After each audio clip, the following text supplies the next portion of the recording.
And now we are moving on to one of our favorite topics. It's called the card of the week. Is it? It is called the card of the week, Yay. ladies and gentlemen. And we're talking about another Disney Lorcana card. Okay. So this week's card of the week. So as we record this, okay, this article dropped today. Okay. Today is when they dropped this. When this episode is going live in like a couple of weeks, but that's okay. Cards were dropped. It was really cool though, because this card was dropped in an article which had a lot of iconic songs. Yes. Okay. It is an iconic song. Okay. There were like 5 iconic songs that were released. And I just think also it's a song, and the song mechanic is just really cool. Okay.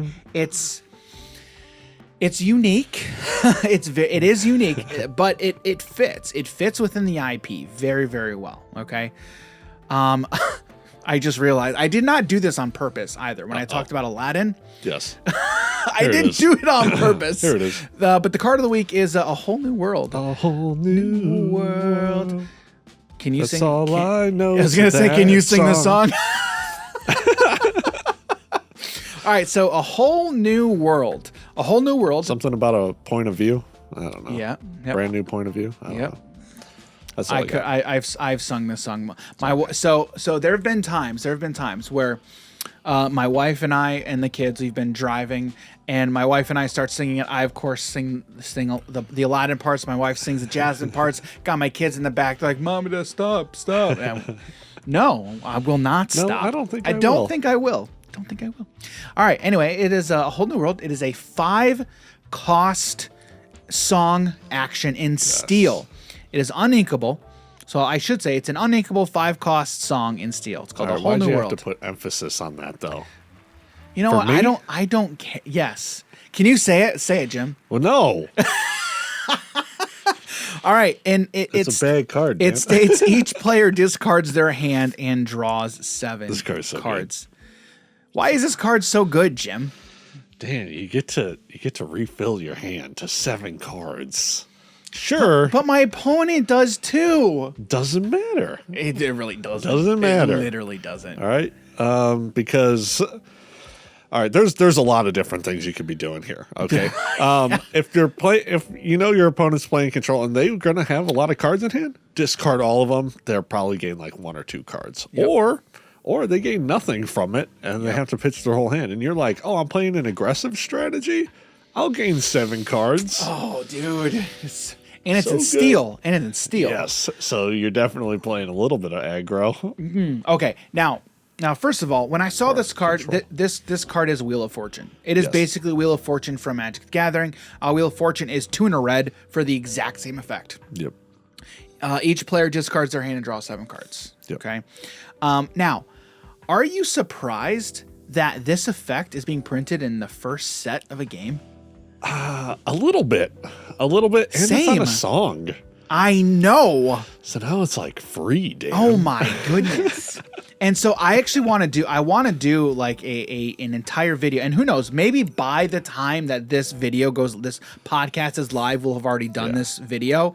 But the entire song mechanic is very interesting, right? Because, okay, yes, it's technically free, right? Because with the song, on the card, it even states, with A Whole New World, since it costs 5, it says a character with cost 5 or more can exert to sing the song for free. Okay. Yep. So yes, you're casting it for free. You're playing it for 0 cost, but what are you giving up? You're exerting a character. Okay. Yeah. Now, why does that matter? Well, now I can't do anything else with that character at that time, unless you're able to ready it and then do something else with it. But the main thing you can't do is quest with it. And that's your main win condition, because that's what you're trying to do. Okay.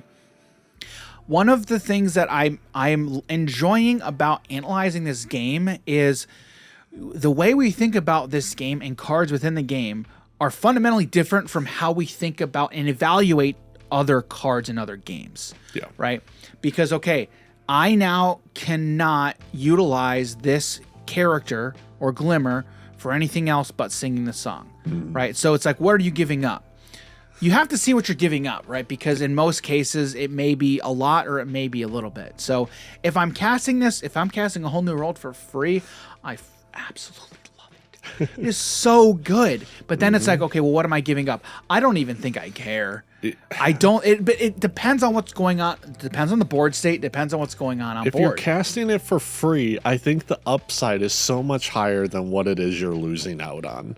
If you're missing out on 2, maybe a third lore for you to get closer to the win, or it's you are now open with 5 or 6 resources in a brand new hand. I know. That's huge. That is huge. That's huge. Huge. Phenomenal. That's the thing. That's why this is so good. And it's not like you're going to be playing bad cards. Don't play bad cards. Yeah. Then you'll have a bunch of stuff you can do. Well, and that's the thing. Like in resource. Steel. Okay. Now again, and that's why I think it's literally is Wheel of Fortune. What color? Yeah. What color is Wheel of Fortune in Magic? It's in red. It's in red. Steel is essentially the Lorcana red equivalent of red in Magic the Gathering. Yep. Every single Steel card that I've seen gives me red vibes in Magic the Gathering. Yep. Okay, and this is another one. Right, we have Smash, Fire the Cannons. Oh, deals direct damage. That's a red effect in Magic, right? Yep. So very much on identity for what Steel seems to be wanting to do, right?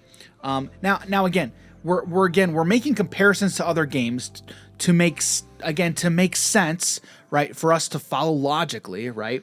But again, it's helping us establish these color identities in our head, right? Yep. And then when we go to apply these color identities to Lorcana, we now know, okay, this is what Lorcana, the color identities or ink identities in Lorcana are all about, right? Yep.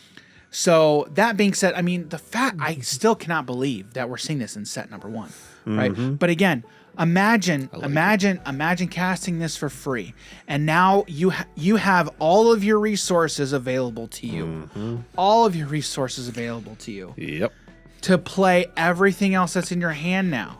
Yep. That is what makes this so scary. If you because now if you're able to clean up your opponent's board, okay, it doesn't matter what lore you missed out on questing, because now I'm controlling the board and I am now ahead. Yeah, it sets you up really nicely. It sets you up very, very nicely. So there's not much that I don't like about this card. It is very, very powerful. And again, in set 1, this card just gets so much better. It gets so much better. Oh, yeah. If there's anything that, I don't know, limits your opponent from drawing cards, a la Narset, or deals damage when your opponent draws a card. There's a lot of things that we could potentially eventually we'll get there, I think. Yeah. Eventually we may get to stuff like that.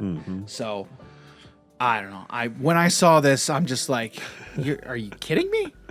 It was funny though, because on Twitter, I'm seeing people who again, not Magic players. Lorcana's their first TCG. Yeah. They're like, I don't know what to think about this, and I'm like, okay, think good thoughts. Yeah, think good. Think happy thoughts from Peter Pan. Yeah. It's literally I'm like, I showed them Wheel of Fortune. I'm like, you see how old this card is? There's a reason this is a very, very powerful effect. You might not be into card games as much as we are, but we're going to introduce you to a whole new world. Got him. Love it. There you go. And then Jim's going to learn the lyrics, and then we're going to sing it for you. Yes. That's exactly what's going to happen. So, anyway, that is this week's Card of the Week, A Whole New World.